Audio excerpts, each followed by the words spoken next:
ભરૂચ જિલ્લાના Vadaj police station દ્વારા માનવતાનો ઉત્તમ દાખલો પૂરો પાડતી સરાહનીય કામગીરી કરવામાં આવે છે. ગુમ થયેલ એક વ્યક્તિને શોધી કાઢી તેના પરિવાર સાથે ફરી મિલન કરાવતા ભાવુક દ્રશ્યો સર્જાયા હતા. પોલીસ દ્વારા ગુમ થયેલા લોકોને તેમના પરિવાર સાથે મેળવવાના પ્રયાસો વધુ તેજ બનાવવામાં આવ્યા છે.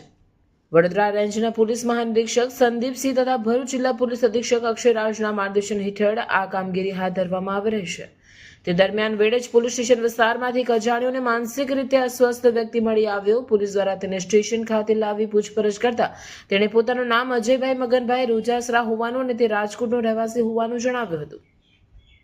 પોલીસે હ્યુમન ઇન્ટેલિજન્સ અને ટેકનિકલ સર્વેલન્સના આધારે તપાસ કરતા જાણવા મળ્યું કે આ વ્યક્તિ સુરેન્દ્રનગર જિલ્લાના મૂડી પોલીસ સ્ટેશનમાં ગુમ થયેલા તરીકે નોંધાયેલ હતો.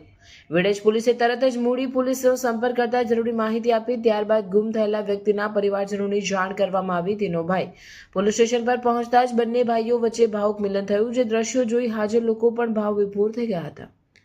આ સમગ્ર કામગીરીમાં વેડજ પોલીસ સ્ટેશનના પોલીસ ઇન્સ્પેક્ટર કેબી રાઠવા, એએસઆઈ રાકેશભાઈ ત્રિભુવનભાઈ, ભરતદાન કરસદાન, તળસાભાઈ ગમનભાઈ, સુરેશજી ગંભીરજી તથા તેમની ટીમે મહત્વપૂર્ણ ભૂમિકા ભજવી હતી. પોલીસ દ્વારા કરવામાં આવેલ માનવ સેવા કાર્યને સ્થાનિક લોકો દ્વારા ખૂબ વખાણવામાં આવી રહ્યું છે. વેડજ પોલીસની આ કામગીરી પોલીસ પ્રજાનો મિત્ર છે તે સૂત્રને સાચા અર્થમાં સાબિત કરે છે.